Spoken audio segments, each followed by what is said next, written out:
y amanece en Asia. Así cae la tarde en el continente americano y transcurre la noche y el amanecer en el resto del mundo. La tarde. Hola, bienvenidos a la tarde de NTN 24. Soy Carlos Alberto Figueroa. En nombre de Diana Chirinos, de todo este equipo, les damos la bienvenida. Vamos a tener 2 horas para actualizarnos con lo que es noticia alrededor del mundo. Nuestro foco en Ecuador, allí siguen las protestas, sigue la violencia. Sobre ello va a ir este inicio del programa. Bienvenidos.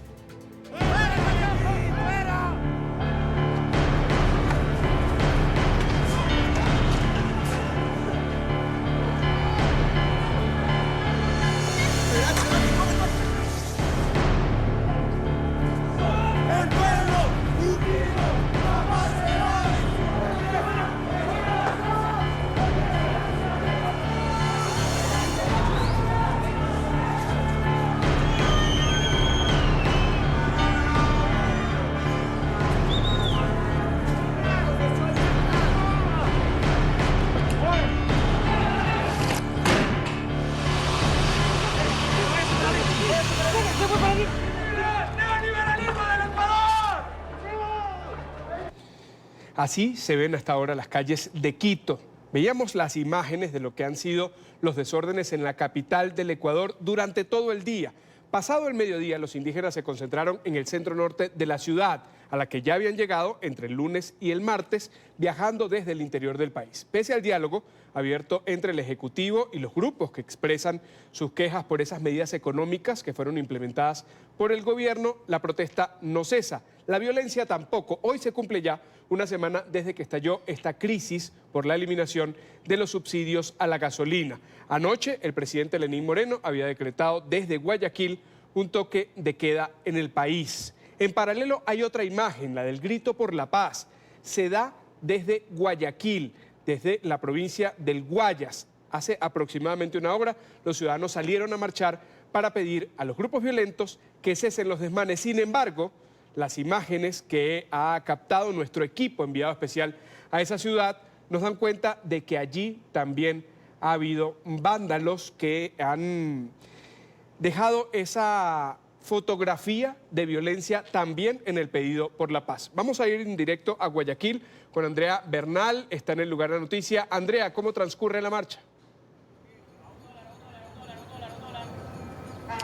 Carlos, cuando se habla de la paz, no del todo, aquí en Guayaquil se había llamado por parte de la alcaldía, de las autoridades, de los gremios, de los empresarios, de los ciudadanos que querían salir a marchar de blanco por la paz. Pues esta marcha se ha encontrado de un lado del centro de la ciudad, estamos ubicados en el centro, muy cerca de la alcaldía y de la gobernación, con otra marcha hay indígenas, hay transportistas, hay trabajadores, hay estudiantes, porque los hemos encontrado, como también pues hay gente que está ocasionando problemas, caos, y la policía ha sido muy fuerte en ese sentido de no dejarlos que se junten con la otra marcha. Entonces la cuestión no es así tan de paz en Guayaquil, está complicada la situación, gases lacrimógenos. Teníamos una imagen que ustedes ven ahí, no sé si la tenemos, Carlos, y si me ayuda producción. Señor, estamos en vivo para NTN 24 Colombia, lo que está pasando a esta hora en el centro de Guayaquil. Es complicado la salida al aire sin duda alguna, porque tenemos de un lado la policía de tránsito está allá, hay gente que viene y va y se encuentra con las marchas. Mi camarógrafo, nosotros caminamos como unas 3 cuadras y sin duda hay gente que quiere la salida del presidente Lenín Moreno, así lo han dicho, que derogue las medidas económicas porque está complicando el tema para los indígenas, para los transportistas, gente que trabaja en el taxismo, por supuesto, para los estudiantes de las universidades nacionales, pero pues por el otro lado también está la gente que dice queremos paz y preservar la democracia, que ese es el otro lado de la marcha, donde seguramente después de estar con ustedes podremos caminar hacia el otro lado, pero es lo que tenemos ahora. Yo creo que ustedes tienen algunas voces de la gente que está participando en estas marchas que nos encontramos en el camino. Nosotros somos de la parte de los indígenas, pero nosotros no venimos a incumplir ninguna ordenanza del municipio, sino más bien a apoyar al municipio, para que haya paz, tranquilidad y que haya igualdad, tanto con la gente guayaquileña, también con la gente indígena. No queremos que el alcalde ni la alcaldesa nos denigre, porque venimos en son de paz. no en son de guerra ni hacer escándalos aquí en la ciudad. Lo que hemos venido es a la marcha para poder pedirle al señor presidente Lenín Moreno, presidente constitucional de la República, para que él derogue la ley 883. ¿Y en qué consiste esta ley 883? De que los combustibles han subido el doble, el 130% de aumento. ¿Usted en qué trabaja? Yo soy conductor de buses y estoy prácticamente directamente, he sido infringido con esta ley. Bueno, vamos a apoyar a la unidad, a la tranquilidad, a la paz, al trabajo de los ecuatorianos. Ecuador es uno solo, amiga, uno solo. Que deroguen la medida, que deroguen el decreto 883 que afecta realmente al pueblo. Si la medida, si el decreto es porque se fugan nuestros combustibles en la frontera, pues entonces para eso están los militares, para cuidar nuestros recursos y no afectar al pueblo. A esta hora, el presidente Lenín Moreno, Carlos, se encuentra en Quito. Están negociando, no el presidente Lenín Moreno directamente, pero sí 3 delegados del gobierno con el movimiento indígena en el edificio de las Naciones Unidas, y la conferencia episcopal es la mediadora. Por lo tanto, ha dicho el presidente que el movimiento indígena está cumpliendo, porque en Quito es multitudinaria la marcha, pero de forma pacífica, lo ha dicho el presidente hace pocos minutos. Otro anuncio también, el del vicepresidente Otto Sonnenholzner, en una rueda de prensa hace también pocos minutos, dijo que están detenidos 27 extranjeros solo en Guayaquil, solo en la provincia del Guayas, y 40 detenidos extranjeros también a nivel nacional. Serán juzgados y deportados, ha dicho el vicepresidente. La jornada de hoy ha transcurrido de esta manera. En su día de independencia, Guayaquil, el puerto principal de Ecuador, amanece sitiado. Desde las 7 de la mañana, las Fuerzas Armadas y la policía cerraron las principales entradas a la ciudad por seguridad. La orden de las autoridades es clara: blindarla de las manifestaciones. Pero hay quienes sí necesitan entrar a la ciudad, y ahí es donde empieza la desesperación. Tengo a mi paciente, mi mamá es con discapacidad, está en cama. Tengo mi papá con tumor y necesito retirar medicina de Solca. El pueblo se nos va a levantar, amiga. Yo tengo mi carro y me van a piedrar. Pero ¿y qué pasa si están diciendo que es por seguridad, que no quieren que entren los manifestantes? Ya solo los militares están ahí. El señor vigilante viene ahorita ahí. ¿Qué necesita usted hacer en Guayaquil? Yo soy de Guayaquil. Me vine con un amigo, una emergencia. Me cerraron el puente. Nos mandan para acá. El país está en estado de emergencia hace 6 días. Anoche fue la primera noche de la prohibición de libre circulación en el país. Hay 676 detenidos y a las 3 de la tarde está citada una manifestación en el puerto principal por la paz del Ecuador. Escuchamos sirenas a esta hora, también motorizados que vigilan esta zona del parque, se llama el Parque de las Iguanas, en el centro de la ciudad de Guayaquil. En una calle muy principal está, de un lado, la marcha, como la han denominado, por la paz, pero que se ha encontrado con la marcha también que tiene a indígenas, a trabajadores, a transportistas, a estudiantes, y también, por supuesto, pues a gente que ha ocasionado un poco el caos en la ciudad de Guayaquil, pidiendo que se deroguen las medidas. Incluso ustedes escuchaban en unos audios que teníamos al inicio pidiendo la salida del presidente Lenín Moreno. ¿Qué ha pasado en estas protestas? Que los ministros de gobierno dicen que hay que diferenciarlas. Una, la protesta social, han dicho ellos, el gobierno. Y otra, dicen los infiltrados. ¿Quiénes son los infiltrados? ¿Quiénes estarían detrás de estas marchas? El gobernador del Guayas habla también de personas de injerencia de gobierno extranjero, como el de Nicolás Maduro, y como han detectado que desde Venezuela también hay una guerra comunicacional. El día de hoy estamos viviendo el día más fuerte de todas las jornadas. Hoy es un paro nacional. Son diferentes sectores que se están congregando, tanto indígenas, profesores también. Incluso quisieron llegar aquí a Guayaquil. La parte de estrategia de ellos es tomarse emblemas nacionales, ya sea Quito o Guayaquil, para ingresar acá. No pudieron hacerlo, pudimos desviar un convoy de casi 20 camiones llenos de indígenas que debo manifestar. No tenemos nada en contra de los indígenas, todo lo contrario. Guayaquil, la provincia del Guayas, el Ecuador en sí, es un país de brazos abiertos. Pero lo que no vamos a permitir es gente que se quiera venir a manifestar acompañado de delincuencia. Pudimos evidenciar, Andrea, si me lo permite, luego quisiera mostrarle unas fotos de personas que encontramos incluso con granadas en las manifestaciones, con misiles de bala, queriendo amedrentar a la población, provocando saqueos a comercio. Usted se imagina la cantidad, la pérdida de millones y millones de dólares, de no solamente un día de no trabajar, sino que además atentar contra la propiedad privada. Calles cerradas en Guayaquil, enfrentamiento de marcha sin duda alguna, la policía tratando de preservar el orden. Ustedes veían de todas maneras esas imágenes donde pues hay una represión también a lo que está pasando en el centro de la ciudad, mientras en Quito también hay fuerte peligrosidad, podríamos decir, porque están muy cerca del Palacio de Carondelet. Los indígenas, alrededor de 1.000 personas, 2.000 personas hablan que estarían adelantándose al Palacio de Carondelet. Este es el informe que tengo de ustedes desde el centro de Quito, en una marcha que se llamaba pacífica, pero que siempre cuando se encuentran dos marchas, pues se puede lograr salir de las manos, Carlos.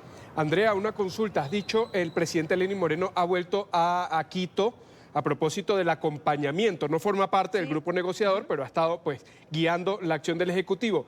¿Se va a quedar el presidente en Quito o volverá a Guayaquil, a donde había trasladado la sede del Ejecutivo? Nos dijeron que se iba a Quito más o menos a la 1:30 de la tarde, cuando fue la última rueda de prensa. Está allá y volverá, nos dijeron, volverá seguramente en la tarde-noche. Vamos a volver a Guayaquil, de ser necesario. Andrea, muchísimas gracias por este reporte. Y en esta parte del programa nos acompaña Jorge Ortiz, analista político. Muchísimas gracias por estar con nosotros. Bienvenido. Muchas gracias, Carlos. Buenas tardes. Hablábamos en este inicio del programa La Tarde de los distintos grupos que son protagonistas de la situación que se vive en el Ecuador. El gobierno pidiendo gobernabilidad, que le permitan seguir adelante con sus acciones. Por otra parte, quienes le reclaman por las decisiones económicas que ha tomado. Y allí, en ese ecosistema, un grupo de vándalos que, dicho coloquialmente, puede pescar en un río revuelto para desestabilizar el país. ¿Está bien clara la definición de quiénes dirigen qué? Está muy claro, Carlos. Usted pasó al empezar su noticiero unas imágenes. No eran imágenes de protesta, eran claramente imágenes de violencia, porque lamentablemente, exceptuando la marcha de esta mañana, que todavía continúa hasta estas horas de la tarde en Quito, todas las anteriores expresiones han sido expresiones, lamentablemente, de mucha violencia. Buena parte del centro colonial de Quito, que sabes, uno de los centros coloniales más importantes de la América Hispana, ha sido vandalizada, ha sido destrozada, y eso no es protesta. Es evidente que no hay un afán de oponerse a unas medidas económicas. Ese es un pretexto de quienes de alguna manera parecería que están motivando estas protestas, que es el grupo vinculado al presidente Rafael Correa. Están por empezar, usted lo sabe, una serie de juicios penales cuyos procesos ya empezó la Fiscalía del Estado contra el expresidente Correa y algunos de sus colaboradores. Eso explica por qué se desencadenó tan rápidamente una protesta.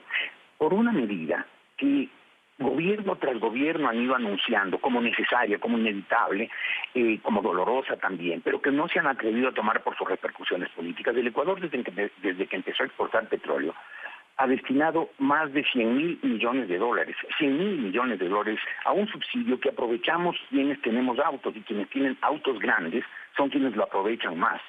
100.000 millones de dólares en la economía ecuatoriana es una cantidad enorme, usted comprenderá, enorme de dinero, que dedicada a otras actividades, sobre todo a la infraestructura básica, saneamiento ambiental, salud, educación, atención médica, hubiera servido muchísimo más que quemarlo en combustibles. Esa es una medida dolorosa, difícil, pero inevitable. Pero quienes querían armar el caos encontraron un buen pretexto para sumarse, distorsionar, desnaturalizar esas protestas y convertirlas en un acto vandálico para tratar de terminar con el gobierno del presidente Moreno. Señor Ortiz, yo quisiera precisar, ¿es entonces un grupo reducido el que se beneficia de esos subsidios, de esa ayuda del Estado ecuatoriano frente a quienes no lo disfrutan, por decirlo de alguna manera? Es decir, toda esta cantidad de personas que están en la calle manifestándose no pareciera formar parte de ese grupo de los que tienen carro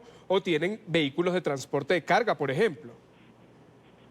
Sí, es decir, quienes se benefician de ese subsidio son personas de las clases medias hacia arriba, que es una clase media que por supuesto se ha engrosado mucho en los últimos años, pero que pueden pagar un recargo en los combustibles.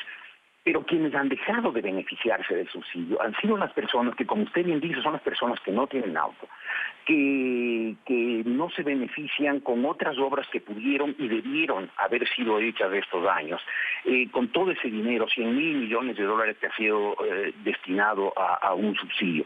Y lamentablemente, como le digo, esa protesta ha sido distorsionada porque se han infiltrado grupos que tienen otros intereses políticos inmediatistas, vinculados sobre todo con el expresidente Rafael Correa. Y lamentablemente hoy estamos viendo una situación más de violencia y vandalismo que de protesta popular. ¿Usted cree que entonces esto no son espontáneos los que han salido a manifestarse? ¿Están guiados o incluso pudieran estar pagados? Pudieran estarlo, por cierto, porque, mire, las medidas fueron anunciadas el miércoles anterior a las 8 de la noche y a las 6 de la mañana ya había una movilización muy grande. Eso no es espontáneo. Sacar a toda la gente de sus comunidades lejanas, campesinas, requiere de una preparación.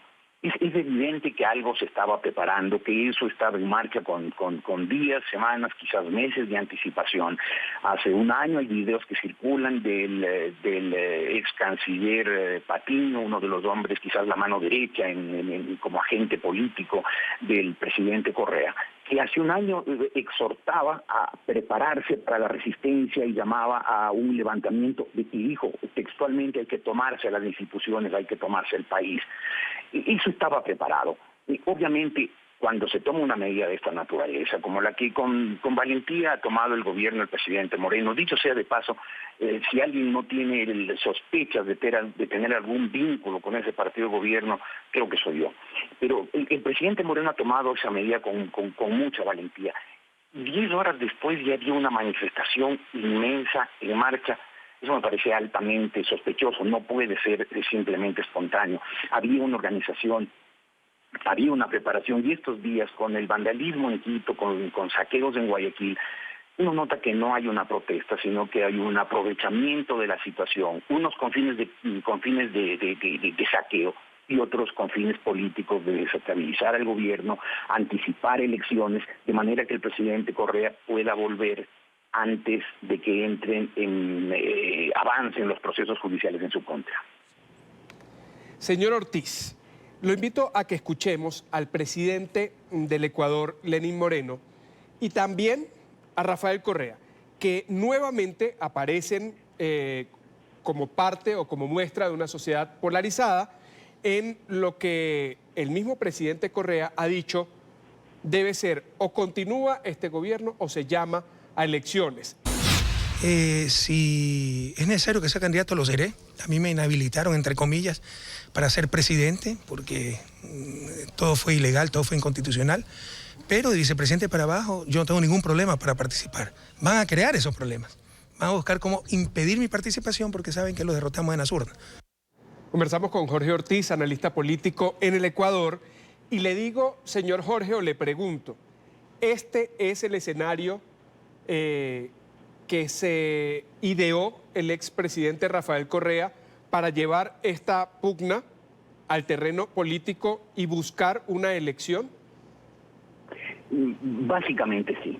El presidente Correa ha estado desde hace un largo rato merodeando, tratando de alguna manera afectar el proceso político ecuatoriano. Los procesos judiciales en contra de él están en marcha y obviamente él tiene apuro y su gente no lo disimula, no ha podido negarlo, que están tratando de alguna manera detener esos procesos.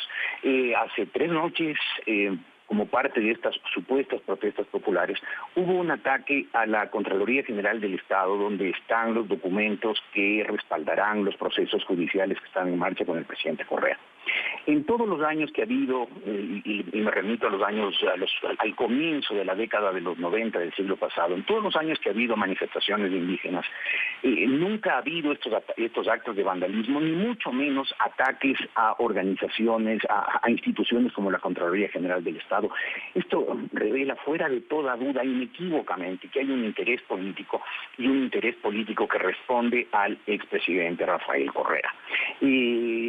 lamentablemente el gobierno tuvo errores en la comunicación, no logró explicarle al país la necesidad imperiosa, inevitable, de eliminar el subsidio de los combustibles. El presidente Moreno, como usted sabe, cuando asumió el poder el 24 de mayo del año 2017, estaba todavía vinculado al partido de Rafael Correa, y mucha de la gente que lo rodeaba estaba vinculado al expresidente Correa. Él tuvo que dedicar el primer año o año y medio de su administración a limpiar su entorno político para poder tener la libertad de acción. Cuando logró finalmente rodearse de gente de confianza de su sector, ese momento empezó con las medidas económicas, pero claro, había perdido un año y medio en comunicarle al país la gravedad de la crisis que había dejado el gobierno del presidente Correa. Fue un gobierno que no solamente dilapidó mucho dinero, sino sobre todo, y eso es lo más grave, desperdició la mayor oportunidad que hubiera tenido el Ecuador en su historia por tener una economía un poco más sólida, un poco más autosustentable, menos dependiente de los precios de las materias primas. Ni en el siglo XIX con el boom del cacao, ni en el siglo XX con el boom del banano, el Ecuador tuvo una posibilidad de expansión de su economía, de solidificación de su economía, como tuvo en la década del 2010, cuando los precios del petróleo llegaron a alturas inimaginables de más de $100. Sin embargo, gastó, y su gobierno, y es duro decirlo, robó. Y entonces, claro, la situación económica quedó en situación crítica, al borde del abismo. Pero el presidente Moreno no tuvo el primer año y medio la capacidad política de tomar estas medidas. Hoy que tiene esa capacidad, toma esas medidas, pero claro, a todo esto, el sector correísta, ya desplazado del gobierno, se ha organizado bien, con anticipación, con fuerza, para desatar la ola de protestas, cuyo objetivo final, no se equivoque, no es la derogatoria de las medidas. Eso piden los indígenas y tienen derecho a reclamarlo. El objetivo final de todo este escándalo de estos días es que el gobierno del presidente Moreno caiga, de manera que el proceso político ecuatoriano se altere y el presidente Correa pueda volver al país, el expresidente Correa pueda volver al país antes de que haya sentencias ejecutoriadas en su contra. Señor Ortiz, no es un contrasentido, recordando que Rafael Correa, en una de sus visitas a Venezuela, recientemente entrevistaba para un programa de televisión en Europa a Nicolás Maduro y le decía que hasta cuándo iba a mantener en Venezuela el subsidio a la gasolina, y le decía, incluso con estas palabras, es ridículamente bajo el precio de la gasolina. ¿No es un contrasentido decir que en Venezuela no se debe hacer y entonces se cree toda esta situación alrededor de la eliminación del subsidio en el Ecuador? Usted ha utilizado la palabra perfecta, es un contrasentido, es una contradicción esencial. Pero esa contradicción esencial, ese contrasentido demuestra que estas protestas de estos días, sobre todo la violencia que se ha desatado, no tiene objetivos económicos, sino políticos. Por eso el expresidente Correa no ha tenido el menor empacho en contradecirse en tan pocos días de una manera tan brutal. El objetivo es que caiga el gobierno. Creo que todos los sectores políticos ecuatorianos están conscientes de que es insostenible un subsidio de ese volumen en una economía chica, llena de necesidades y endeudadísima. Es insostenible. Pero, claro, lamentablemente el Ecuador, y también me duele decirlo, ha sufrido en los últimos años una traición de las élites. No tenemos élites, sobre todo en lo político, que sepan decirle a la gente lo que debe oír si no le dicen lo que quiere oír. Y obviamente dirigentes políticos, algunos muy influyentes, potencialmente presidenciables, que en privado reconocen que hay que eliminar los subsidios, que son insostenibles, en público no dicen lo mismo. Y o dicen lo contrario, o por lo menos torean con mucha habilidad las preguntas. Pero saben, estoy convencido que estos días deben estar cruzando los dedos, esperando que las medidas económicas se mantengan, porque si aspiran a llegar al poder, quieren encontrarse la situación económica de alguna manera aclarada, ¿no? Librada la economía de estas distorsiones provenientes de un subsidio tan alto de los combustibles. Quiero agradecer a Jorge Ortiz, analista político, por haber estado estos minutos, por habernos ayudado a ver esta radiografía de estos grupos que están protagonizando la crisis en el Ecuador. Muchísimas gracias. Gracias a usted, Carlos, y felicitaciones por la cobertura de NTN 24. Para eso estamos acá. Muchísimas gracias a usted. 4:27 minutos en Bogotá, Quito y Lima. Vamos a revisar otros temas de la agenda informativa del día. La del país anunció que los imputados enfrentan cargos por homicidio, organizaciones terroristas, lavado de dinero y tráfico de armas. Los acusados fueron capturados en medio de la denominada Operación Cuscatlán en febrero del 2018, una de las más amplias de los últimos años en territorio salvadoreño y en la que se incautaron bienes por más de 1.8 millones de dólares.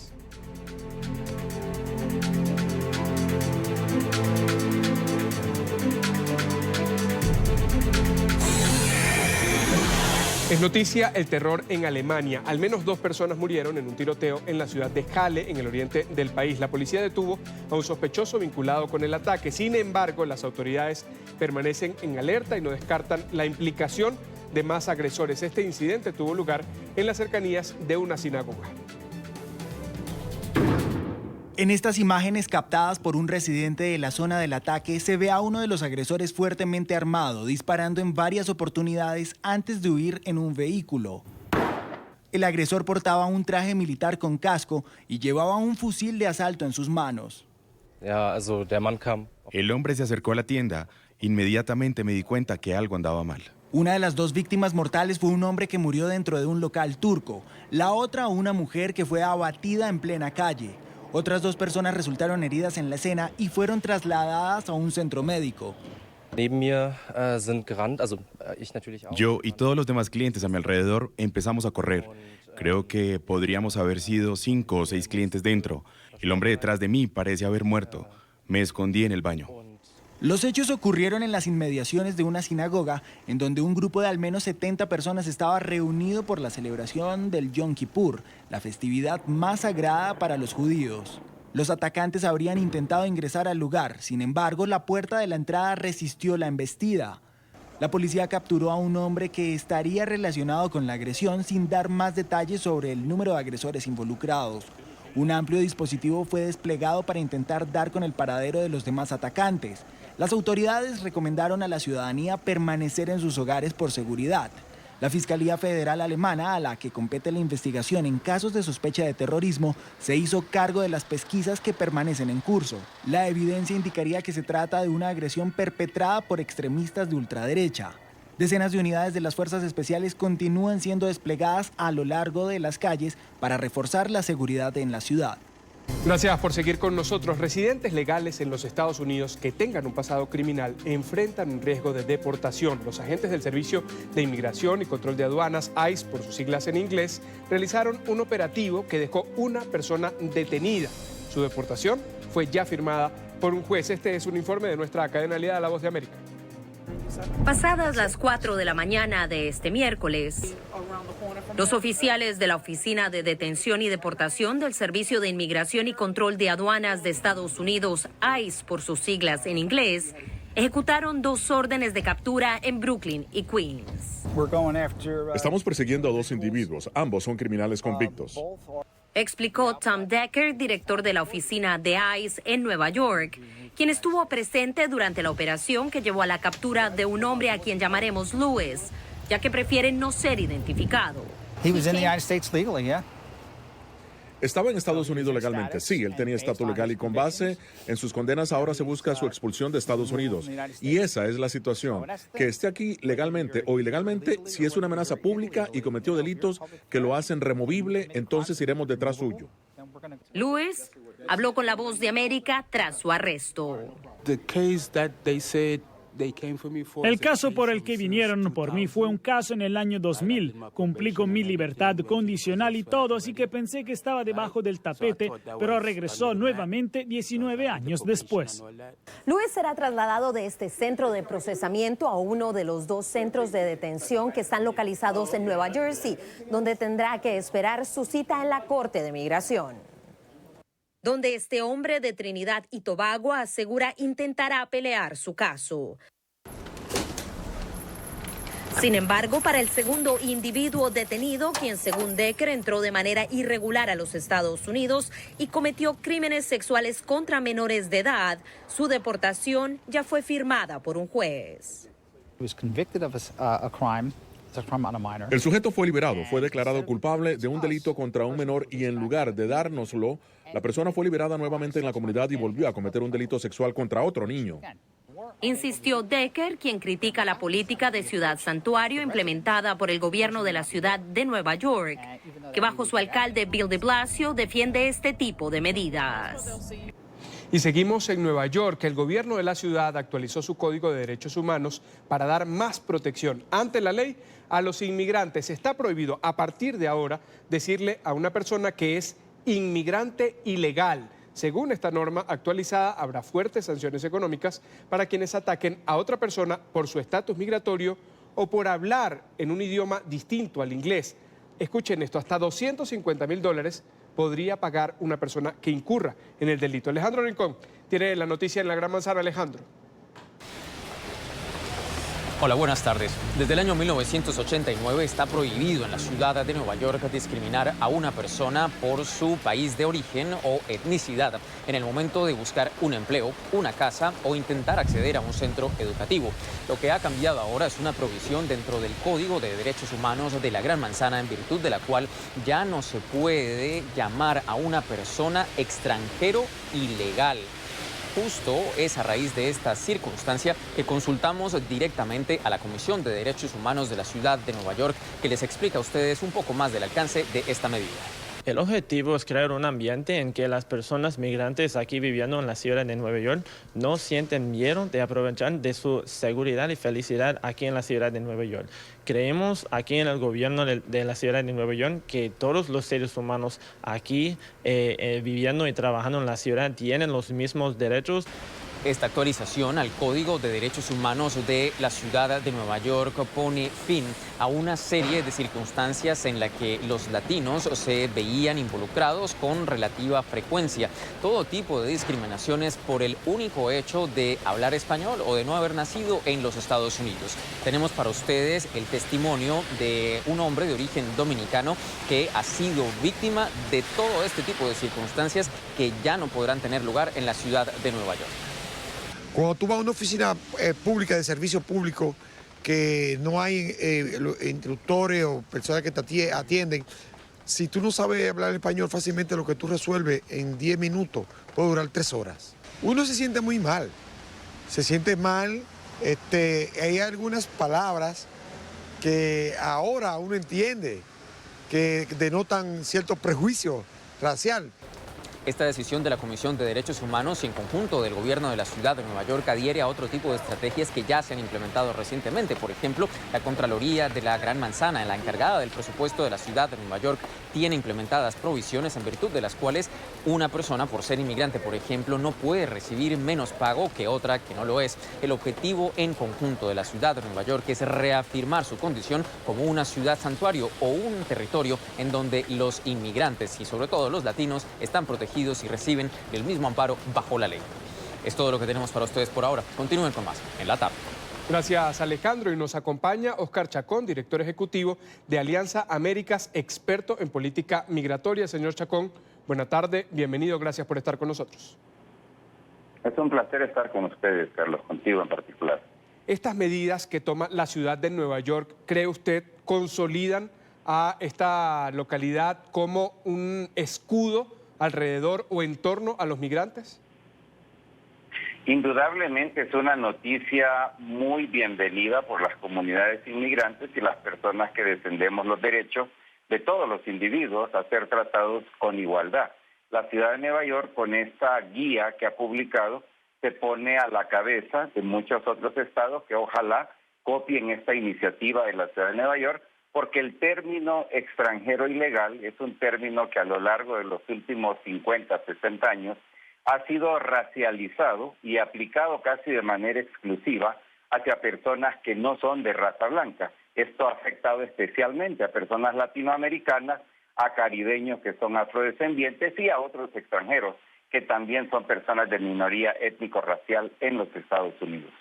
¿Cree usted que esto en el lenguaje sea suficiente para proteger a esas comunidades minoritarias que hacen vida en la sociedad en general en los Estados Unidos? Ponemos el foco en Nueva York porque es allí donde se da esta medida, pero que no los llamen ilegales va a impedir, por ejemplo, que ocurra algo que pasó la semana pasada, que ocurrió la semana pasada en Chinatown, en la que un mexicano terminó muerto brutalmente, fue asesinado en plena calle?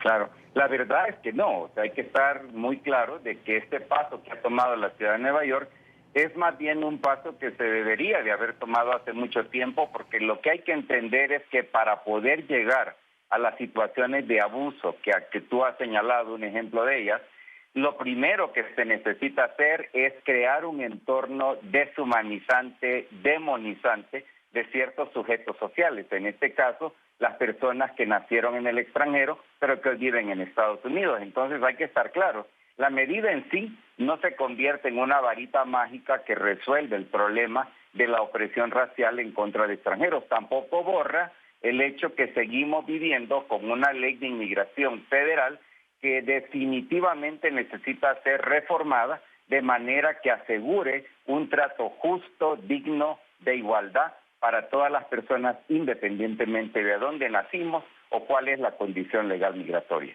En cuanto a la sociedad, en cuanto a las autoridades locales, en Nueva York, en cualquier otra de los Estados Unidos, ¿qué debe ir en paralelo a este tipo de acciones que, si bien en el lenguaje pueden ayudar, pero que en la práctica puede necesitar alguna campaña, por ejemplo, alguna acción, no en multas, quizá no como se hace en este caso, pero sí de educación para prohibir o para limitar, mejor dicho, esta xenofobia?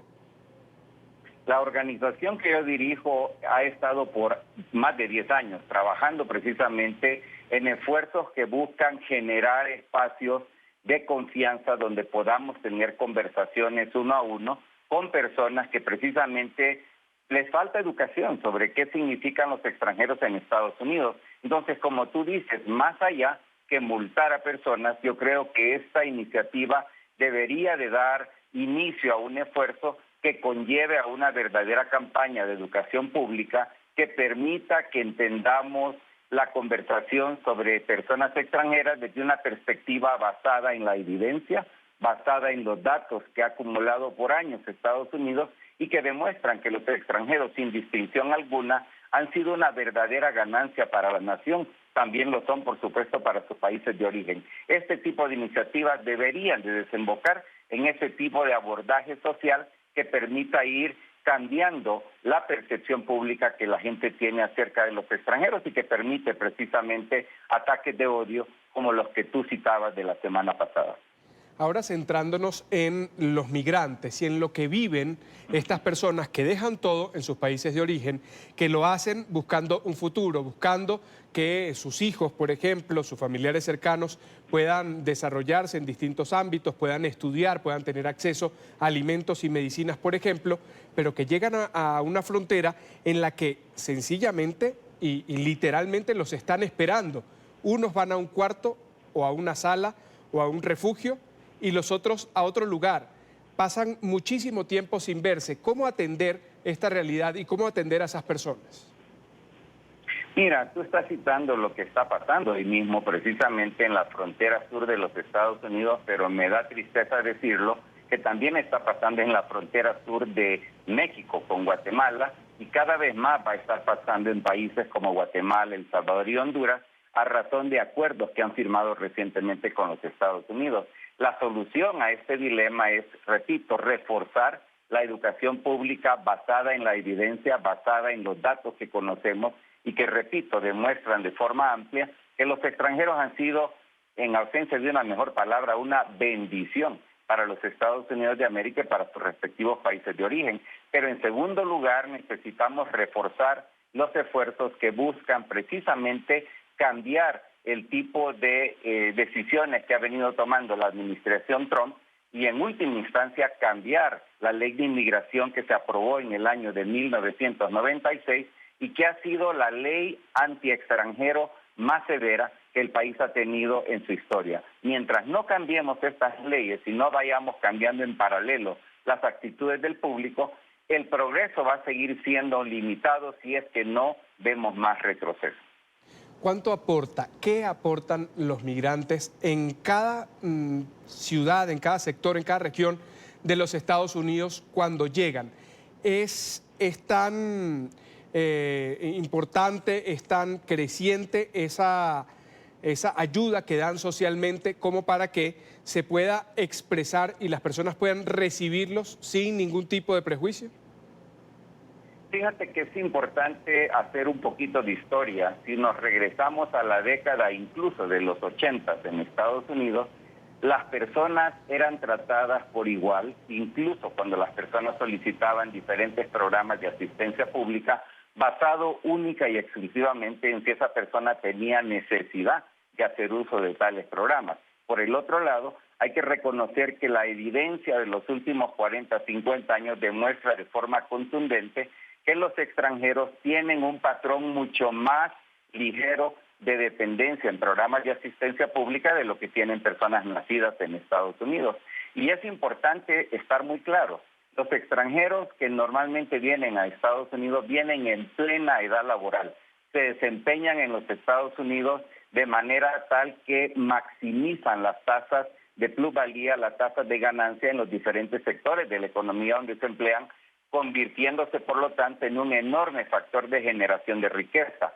Pagan impuestos como cualquier otra persona. Cuando una persona, por ejemplo, arrenda un apartamento, parte de lo que paga en concepto de arrendamiento son impuestos que los dueños de las casas pagan a los diferentes niveles de gobierno.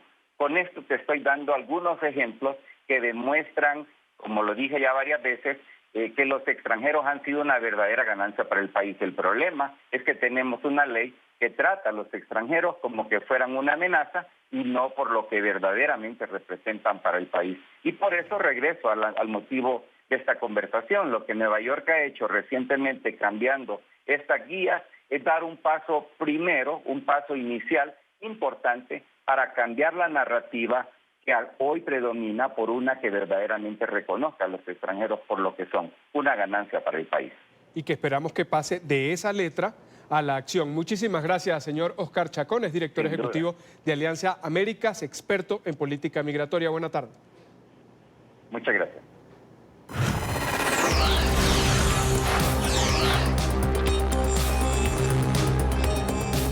Tercer día del Congreso Latinoamericano de Innovación Bancaria que se realiza en la ciudad de Hollywood, en Florida. NTN24 es medio de comunicación aliado de la CLAP, que hasta hoy debate sobre la innovación tecnológica y de servicios financieros, además de los riesgos y la competencia por el talento y la implementación de tecnología artificial. Paola Serna sigue en el lugar de la noticia y nos tiene el reporte. Paola, buena tarde.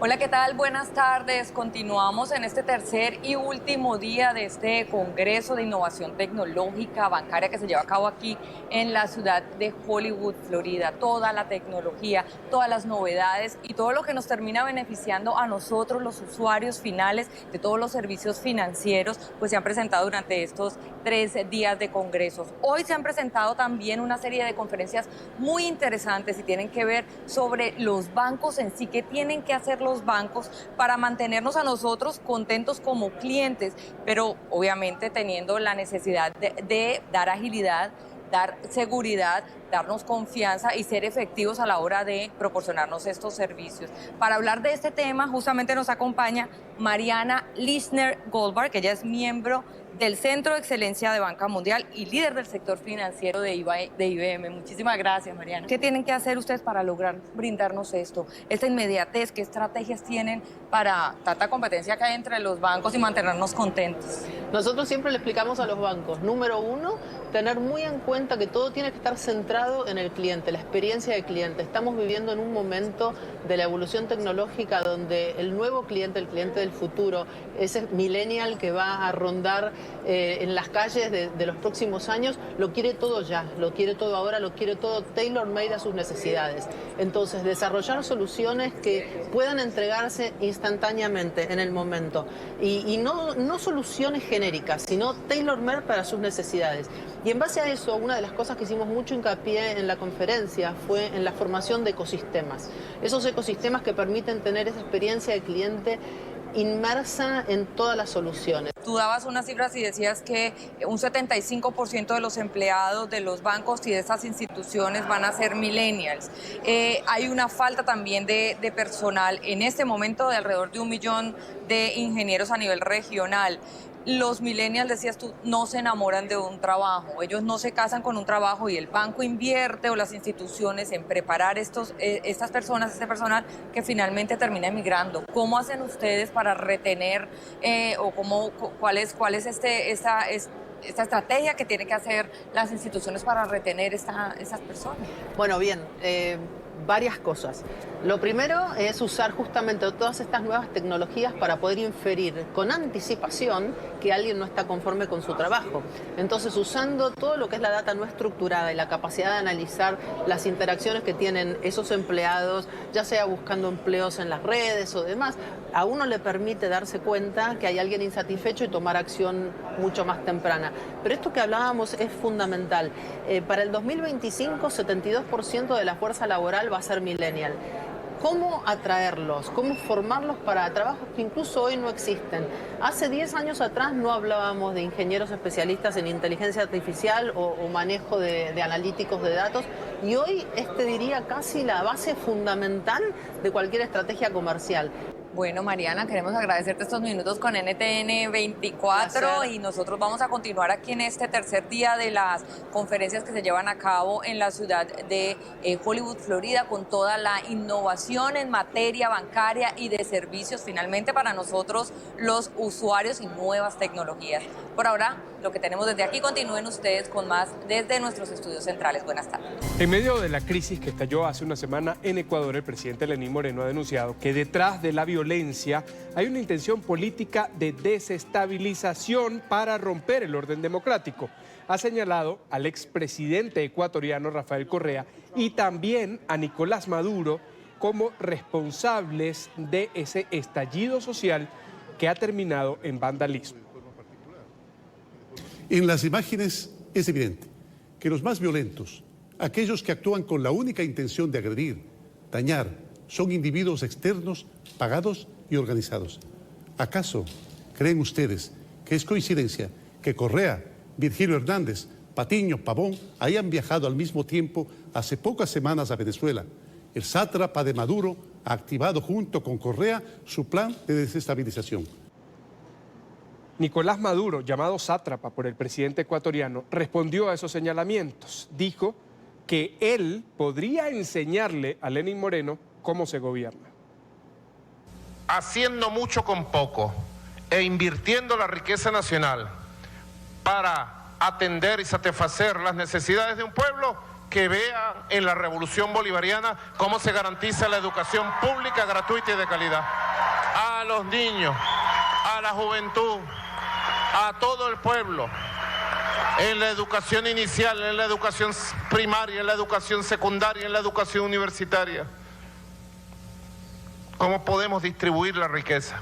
Y en tiempos de guerra económica, nunca falta el recurso para abrir nuevas aulas de clase, para abrir nuevas carreras, para atender a quien necesita educación. La educación es columna vertebral de un país.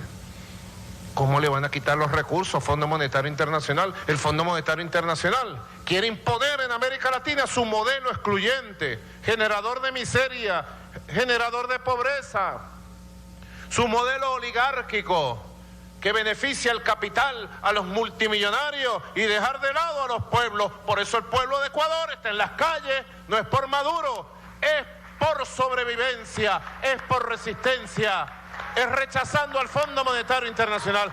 Por eso el pueblo de Ecuador está en la calle, rechazando al Fondo Monetario Internacional y a su modelo capitalista salvaje, a su modelo excluyente, esa es la verdad.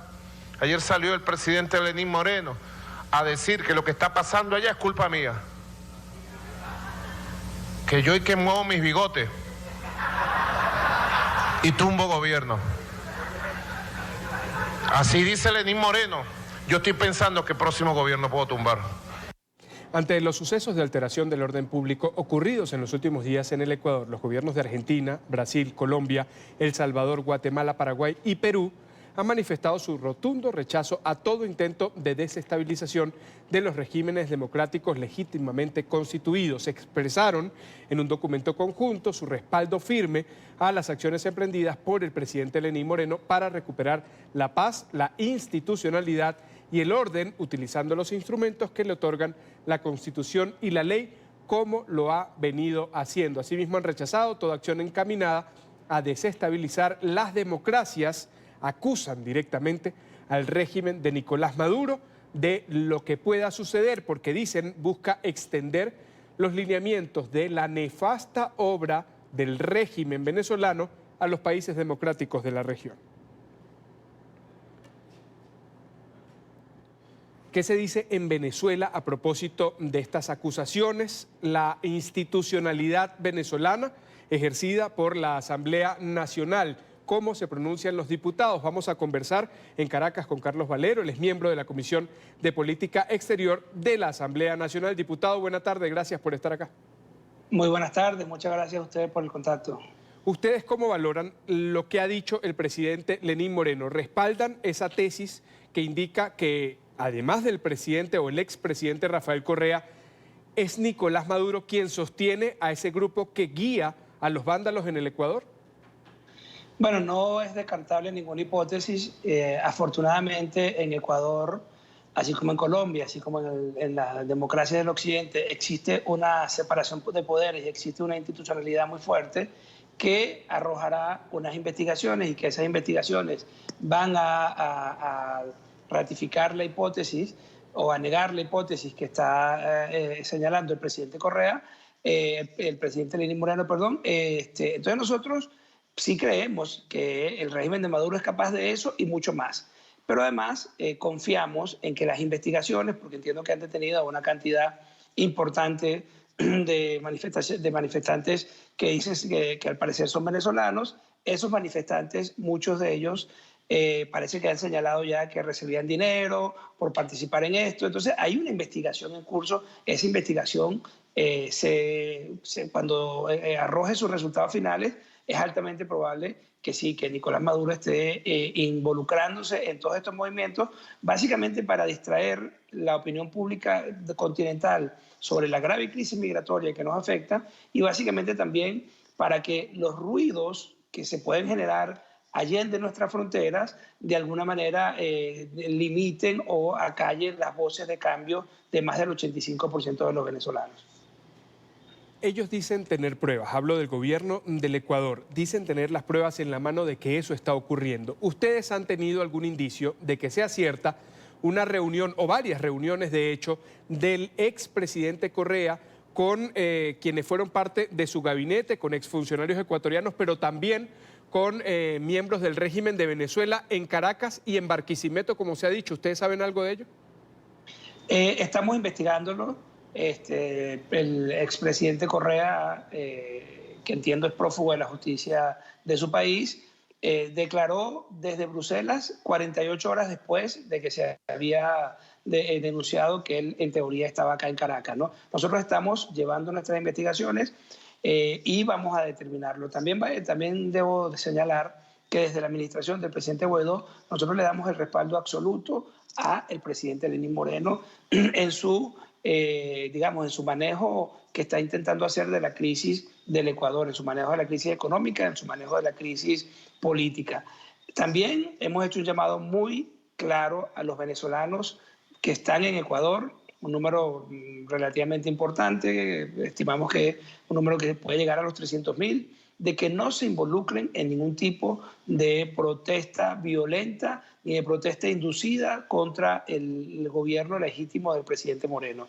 Ecuador ha sido, digamos, las autoridades ecuatorianas han sido muy amables con nuestra diáspora, han entendido el problema que vivimos, nos han abierto las puertas y no podemos nosotros devolver el favor al acceder a recibir este enorme número de venezolanos. No lo podemos nosotros devolver participando en campañas de desestabilización o participando en problemas que no son nuestros. Son problemas de los ecuatorianos que deben ser resueltos de forma pacífica, de forma constitucional y evidentemente las imágenes que se han visto en televisión, donde se están quemando comisarías, donde se queman motos, donde se queman vehículos de la policía, no tienen nada que ver con una manifestación pacífica ni una manifestación democrática, sino que evidentemente ahí hay un acto de vandalismo y hay un acto de desestabilización.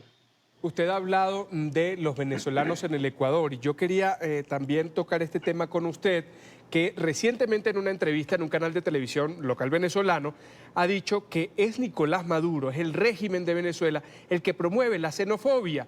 Ha dicho que además de Maduro, su canciller Jorge Arreaza han implantado una serie de medidas restrictivas en las embajadas de esos países que están en contra de la llamada Revolución Bolivariana, los mismos que reconocen el gobierno interino de Juan Guaidó. Usted ha explicado que no se le permite a los venezolanos realizar ningún trámite migratorio en las oficinas consulares de esas naciones. Y también ha hablado de la acción de la Asamblea Nacional que busca que la ONU haga la declaración del carácter de refugiados para los migrantes. ¿Por qué Nicolás Maduro, diputado, dice usted, es el que promueve esos actos de xenofobia que hemos visto recientemente en el Perú, por ejemplo? Sí, bueno, en primer lugar, Nicolás Maduro es el principal responsable de estos movimientos xenófobos porque es el promotor de esta crisis migratoria sin precedentes en la región. Nosotros, digamos, sin precedentes en los tiempos contemporáneos, quizás en la guerra civil, en el proceso de confrontación colombiana llegó a ocurrir algo parecido, pero en un lapso de 50 años de guerra civil que tuvieron ellos entre los distintos grupos. Nosotros tenemos en los últimos 5 años casi 4.5 millones de venezolanos que han salido del país. Hay algunos lugares, en el caso de Colombia, por ejemplo, tenemos aproximadamente 1.6 millones de venezolanos. En el caso de Perú estamos ya hablando de 900.000 venezolanos. En el caso de Ecuador, como te comento, casi 300.000. Entonces, por supuesto, el generar este masivo movimiento poblacional, producto de una crisis política que él ha ido incubando con su modelo, pero que además desde el 20 de mayo del año pasado, cuando hicieron unas elecciones fraudulentas que no reconoció absolutamente nadie, y cuando además se niegan a buscarle solución a la crisis política, que en principio es básicamente restablecer la Constitución y reinstitucionalizar el país, comenzando, por supuesto, por la figura institucional de la presidencia. También estamos nosotros dispuestos a que se reinstitucionalice la Asamblea Nacional, a que vayamos a nuevas elecciones.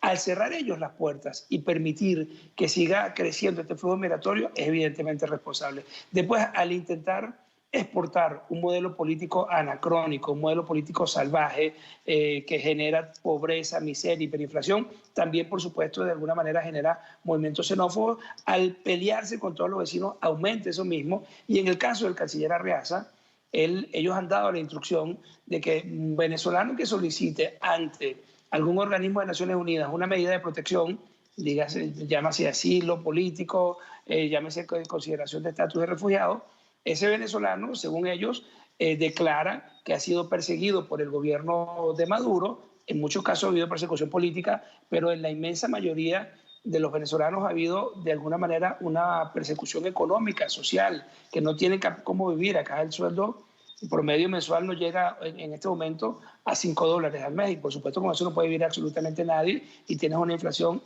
una hiperinflación desatada. Entonces, ellos dan la instrucción de que esos venezolanos son enemigos de la revolución, en consecuencia son enemigos de la patria, y ellos, bueno, no le prestan asistencia consular, los discriminan. Entonces, ha habido una política consular del odio, una diplomacia del odio hacia nuestros hermanos en el mundo, y por supuesto eso hace que ellos sean absolutamente los responsables de esta xenofobia. Ha habido, por supuesto, en el caso como Perú, un grupo de venezolanos que se dedican a las bandas delictivas que se movieron también a esos lugares y generaron unos enormes problemas, pero eso es un grupo muy, muy pequeño, y que nuevamente el hecho de que estemos frente a esta enorme crisis institucional con un gobierno usurpador, pero de alguna manera en control de los aparatos de inteligencia, de mucho de la información consular y de mucho de la información policíaca inclusive, entonces eso dificulta que haya una coordinación eficaz entre las distintas autoridades, por ejemplo en el caso de Perú, y las autoridades policiales venezolanas, y eso también evidentemente acrecenta la sensación de que no se puede resolver este tema de la inseguridad y termina desembocando en xenofobia. Y por eso para nosotros es claro que Nicolás Maduro es el principal promotor de esta campaña xenófoba. Toda vez de promover la misma crisis interna. Gracias, Carlos Valero, diputado de la Asamblea Nacional, miembro de la Comisión de Política Exterior del Parlamento venezolano. Gracias por haber estado con nosotros. Muchas gracias y siempre la orden acá desde Venezuela para contarles lo que ocurre, y le decimos a los venezolanos que están en Colombia, que sabemos que son muchos y en el mundo que ven este programa, que vamos a recuperar nuestra democracia, que sigamos luchando y que tengamos mucha fe en nuestra Asamblea Nacional y en el liderazgo del presidente Juan Guaidó y de todos los parlamentarios y la clase política que está luchando por el país. Gracias y hasta pronto. Seguimos en Venezuela. Queríamos compartir con ustedes una historia. En un país en el que conseguir un trasplante de hígado es cuesta arriba, muchos mueren esperando en una lista muy larga en los hospitales públicos y en las clínicas privadas de todo el territorio. Sin embargo, en ese mismo país, en el que la carencia siempre es una noticia, hay una historia que inspira. Es la de una niña de 9 años que logró ese sueño de recibir un trasplante. Ahora va a seguir en la lucha por vivir. Esta es una historia de Oliver Fernández desde Caracas. Estefanía Lugo siempre tuvo una meta: conseguir $70.000 para ser trasplantada, y su sueño, seguir viviendo. Trabajó incansablemente y lo logró. Hola, me llamo Estefanía, tengo 9 años y necesito un trasplante de hígado para curarme. Un sueño hecho realidad. Su padre fue el donante y la operación se realizó en la Policlínica Metropolitana de Caracas. Para la madre de Estefanía es un milagro en un país en el que lo único que abunda es la solidaridad. Me siento bendecida por Dios. Quiero brindarle mi agradecimiento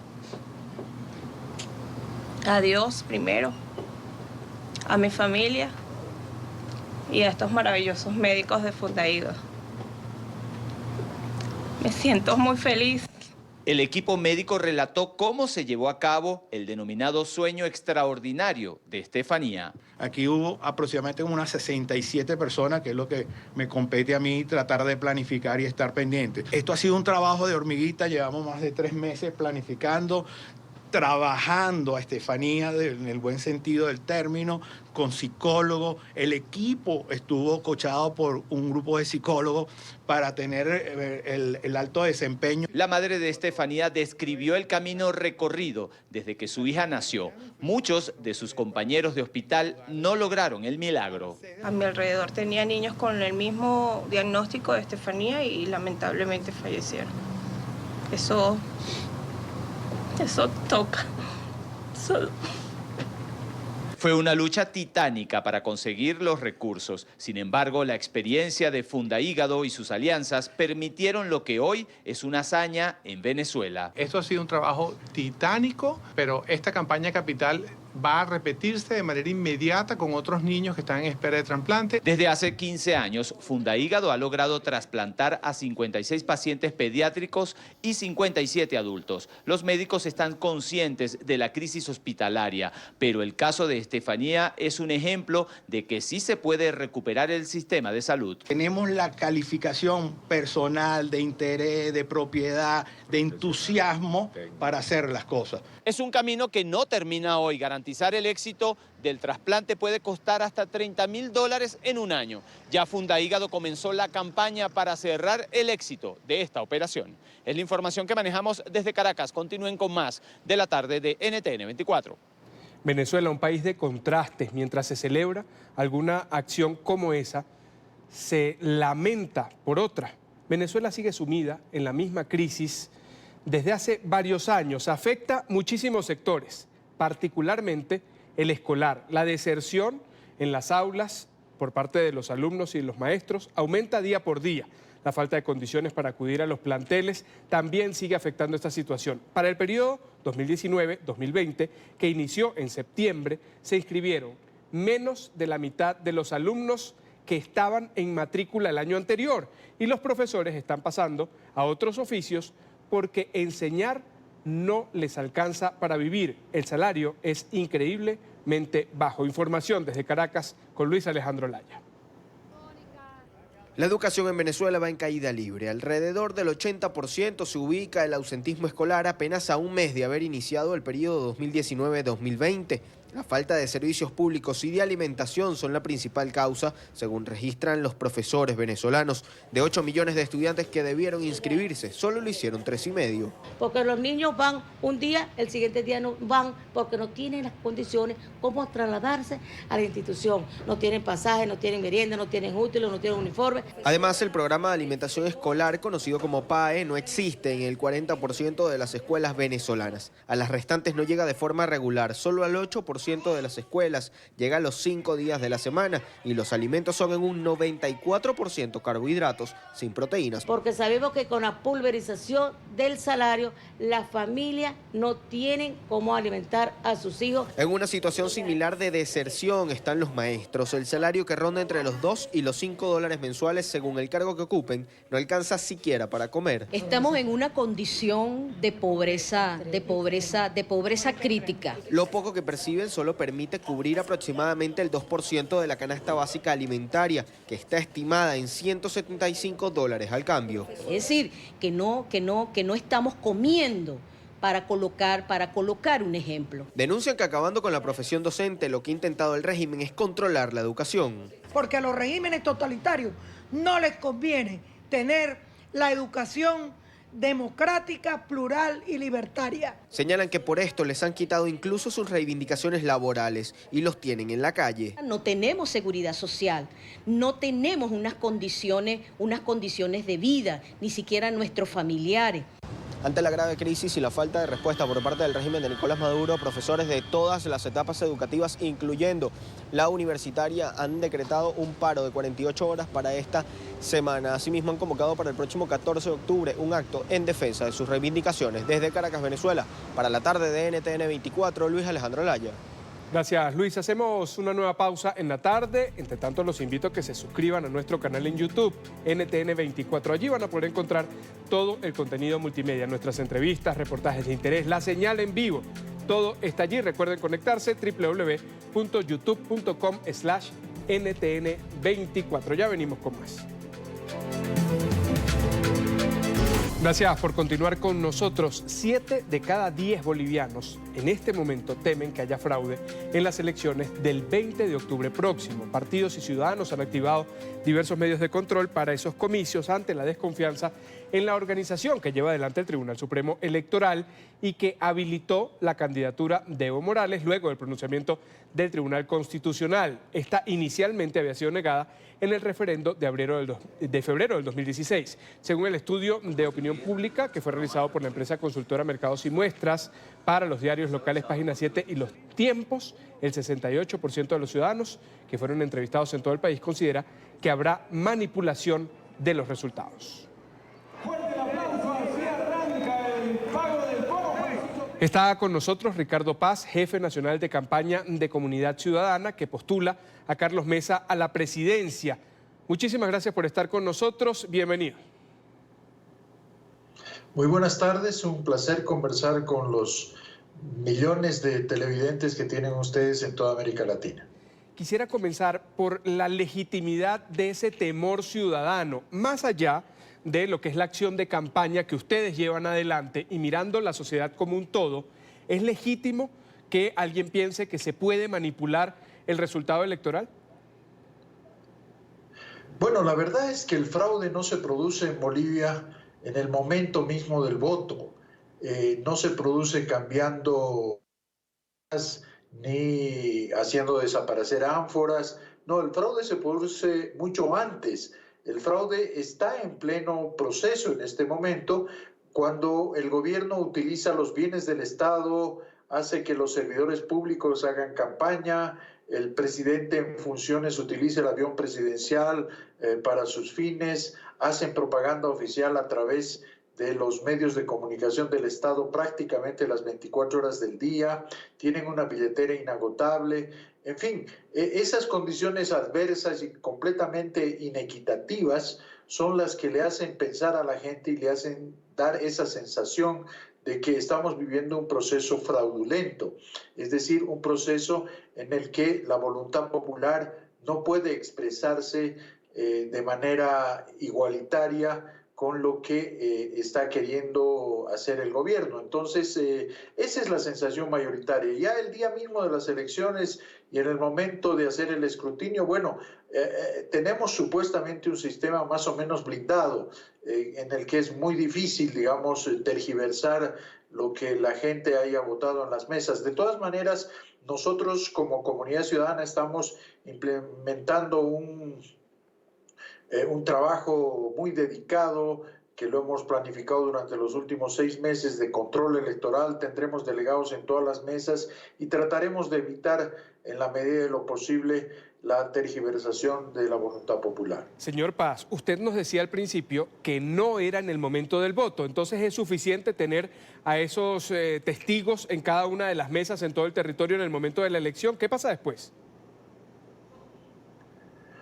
Bueno, lo que le digo es que el fraude se produce antes porque se da en las condiciones inequitativas en el que se está realizando la elección. Ahora, en el momento mismo del voto, lo más que pueden hacer es que, por ejemplo, en lugares donde no tengamos delegados, ellos puedan anotar, digamos, 10 votos donde hay un solo voto y mandar ese tipo de actas. Pero eso lo vamos a evitar nosotros porque vamos a tener delegados prácticamente en todas las mesas. Si este proceso, que usted lo dice, ya está viciado, es decir, no hay un fraude en el momento de la convocatoria o de la asistencia a las urnas, sino desde el momento en el que se llama a una elección en la que está habilitado un candidato que no debería aparecer allí. Entonces yo le pregunto, particularmente en su campaña, ¿por qué acudir a las urnas? ¿Por qué seguir en el proceso electoral si ya previamente estamos hablando de un proceso no limpio? Porque no tenemos opción, porque la opción sería simplemente el suicidio político, sería lo que han hecho nuestros hermanos venezolanos. Si no participamos en las elecciones, si no damos pelea y si no damos batalla, les dejamos la cancha libre y ellos son absolutamente abusivos, absolutamente autoritarios y van a seguir adelante con una topadora. Entonces nosotros tenemos que llevar adelante este proceso para que además la comunidad internacional se convenza, sepa que aquí en Bolivia nosotros hemos hecho todos los intentos por reencauzar el proceso democrático y darle vigencia a la Constitución y al Estado de Derecho. Esta es una batalla que tenemos que darla aún sabiendo las condiciones adversas a las que nos enfrentamos. ¿Y usted cree que aún así con esas condiciones adversas podrán ganar esa batalla? La historia está precisamente enseñándonos a nosotros que la voluntad del pueblo, cuando es vigorosa, cuando es mayoritaria, cuando es masiva, no puede ser frenada por ningún tipo de autoritarismo ni de dictadura. Estamos seguros de que si la gente se vuelca masivamente a las urnas y hace respetar su voto, todos los intentos de fraude que está llevando adelante este gobierno que está llevando adelante una repostulación ilegal e inconstitucional van a ser vanos y se va a imponer la voluntad de la gente. Agradecemos a Ricardo Paz, jefe nacional de campaña de Comunidad Ciudadana, que postula a Carlos Mesa a la presidencia, uno de los principales rivales para Evo Morales en esta elección. Gracias por haber estado con nosotros. Muchas gracias a usted. 43 en la costa este de los Estados Unidos. El presidente Andrés Manuel López Obrador de México se reunió con legisladores de la Unión Americana para dialogar sobre el TEMEC. En redes sociales, el mandatario informó que pidió su apoyo para la aprobación de este tratado comercial entre México, Estados Unidos y Canadá, porque consideró que beneficia a los pueblos de las tres naciones. Nosotros estamos a favor de la aprobación del tratado. Eso lo vamos a dejar de nuevo de manifiesto para que no quede ninguna duda. Le conviene a Canadá, le conviene a Estados Unidos y le conviene a México. Y voy además a enviar una carta a la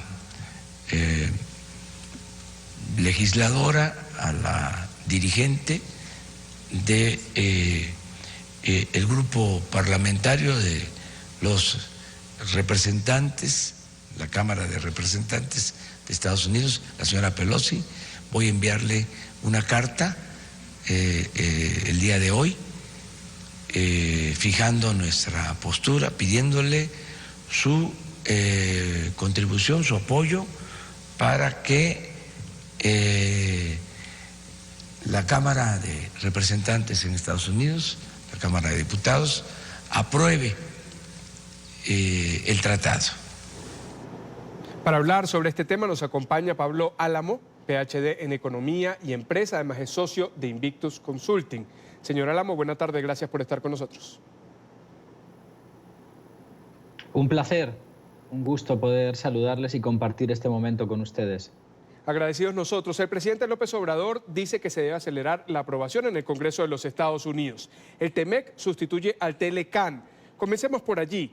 ¿Qué de bueno tiene el TEMEC sobre el TLCAN, tan criticado por Trump? Y voy un poco más allá. ¿México salió bien librado de esa negociación o renegociación?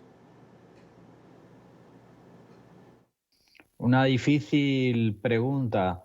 Bueno, el TLCAN es el Tratado de Libre Comercio entre México, Estados Unidos y Canadá, que se firmó el año pasado, el 30 de noviembre del 2018, por los presidentes de esos tres países.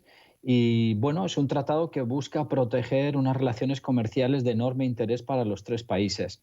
¿Quién salió beneficiado? Yo creo que salen beneficiados los tres. Nadie firma algo si de alguna manera no sale beneficiado. Y yo soy de la idea de no entrar a priori a juicios de quién es el que gana, quién es el que pierde. Yo creo que eso es una manera vieja y destructiva de hacer política. Yo creo que es el tiempo y los países poniendo en práctica los tratados con la mejor voluntad de cooperación los que logran que los tratados funcionen. Hay tratados donde aparentemente uno fue el vencedor y luego el tiempo demuestra lo contrario, con lo cual juicios a priori creo que no tienen mucho sentido, hay que dejar pasar el tiempo, pero indudablemente creo que es un tratado que beneficia a las tres partes. El presidente lo decía ayer en su alocución de la mañana, lo decía el canciller más adelante en un evento en el que participaba. Son optimistas ellos, creen que sí se va a aprobar rápidamente. ¿Usted comparte esa certeza o esa ilusión? Bueno, yo creo que hay motivos para ser optimista porque, insisto, es un tratado que beneficia a las tres partes. El comercio que hay entre estos tres países es muy importante. Para México es casi más del 65% de su comercio es con Norteamérica y de ese 65% más del 90% es con Estados Unidos. O sea, la importancia de este tratado para México es enorme y demuestra una estrategia, una astucia estratégica considerable del presidente de México, no retrasando algo que es de enorme importancia para su pueblo. Creo que es un presidente que sabe elegir sus batallas y sabía que esta batalla no tenía sentido, por así decirlo, emprenderla. Tenía que aceptar un tratado que ya había firmado su antecesor en el cargo y que era de enorme interés para México. Creo que esto es muy importante subrayarlo. Pocas veces los países se encuentran con presidentes que no les importa continuar el legado del presidente anterior y en este caso es un tratado de enorme importancia para México y celebro que se esté impulsando de esta manera.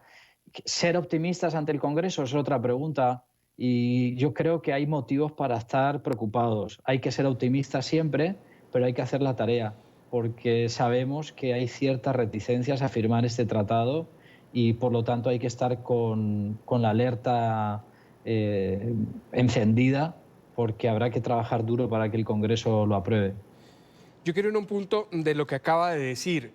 ¿Por qué lo hizo Andrés Manuel López Obrador? ¿Por qué lo firmó teniendo en cuenta las diferencias ideológicas, que son muchísimas, por cierto, con su antecesor? López Obrador llegó y defendió con tanta vehemencia este tratado y se lo pregunto para llevarlo a una persona del común.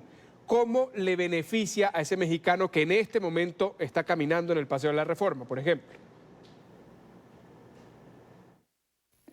Bueno, es una excelente pregunta.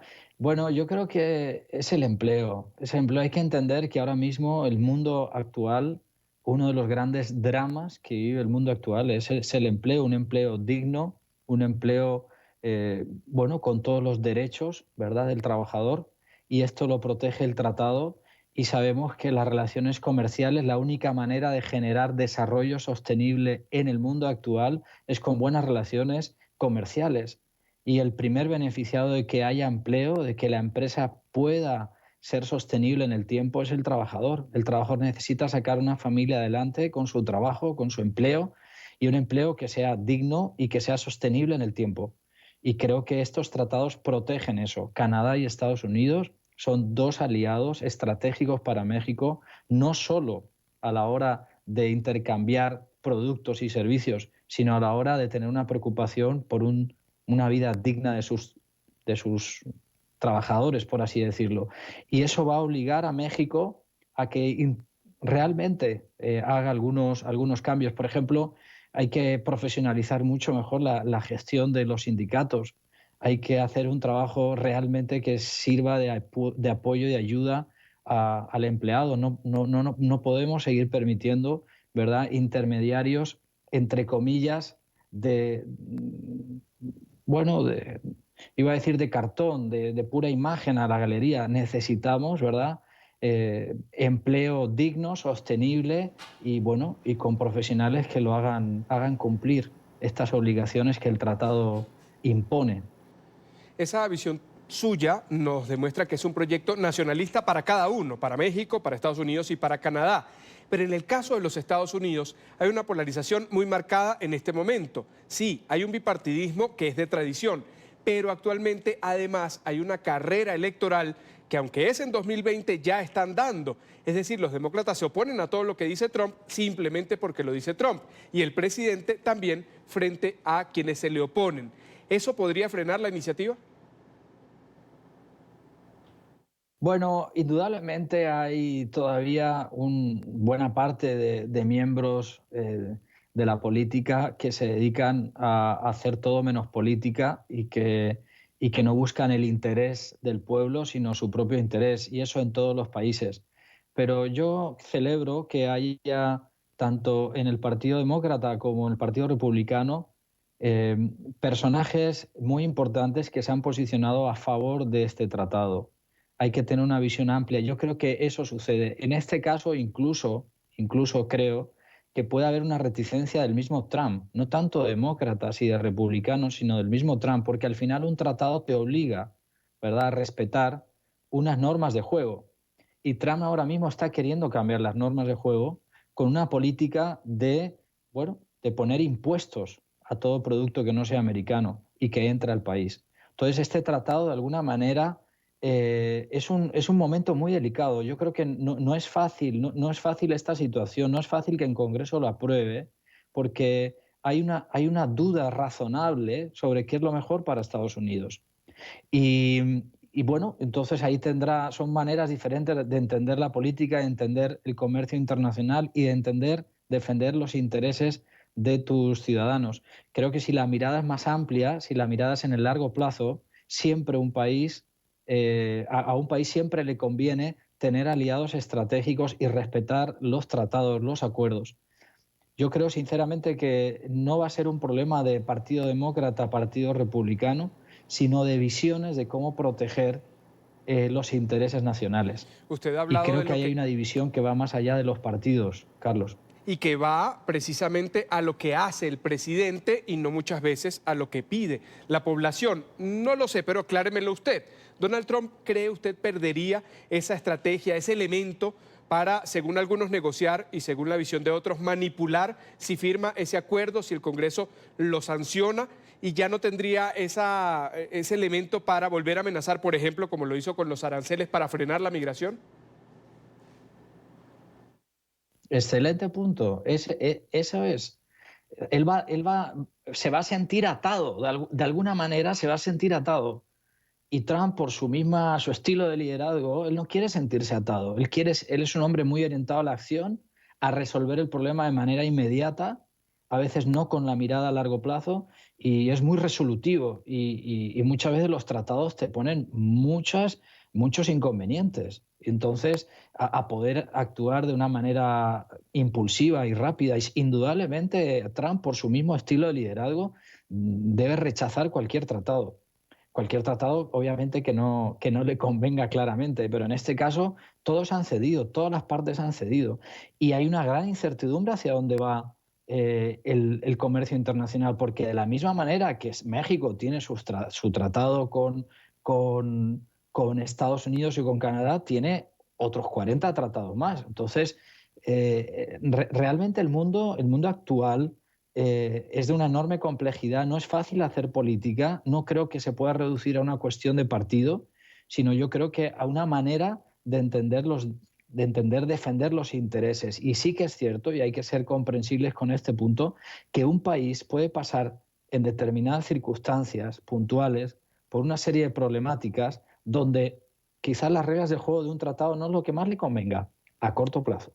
Entonces, un estilo de liderazgo como el de Trump, que quiere sentirse siempre libre de poder actuar de manera impulsiva para resolver los problemas como él considera que se deben resolver, indudablemente un tratado no creo que lo mire con buenos ojos, y se lo pensará mucho. Yo creo que hace bien en pensárselo muy bien, porque tendrá que también analizar otras variables. En su condición de empresario. Muchísimas gracias, Pablo Álamo, doctor en Economía y Empresa, socio de Invictus Consulting. Gracias por haber estado con nosotros. Muchas gracias. Celebro este momento de México y ojalá que salga adelante este tratado en el Congreso de los Estados Unidos, se apruebe para el bien de muchas empresas y de muchos trabajadores. Así llegamos al final de la tarde, agradeciendo como siempre su atención y compañía. Hasta mañana.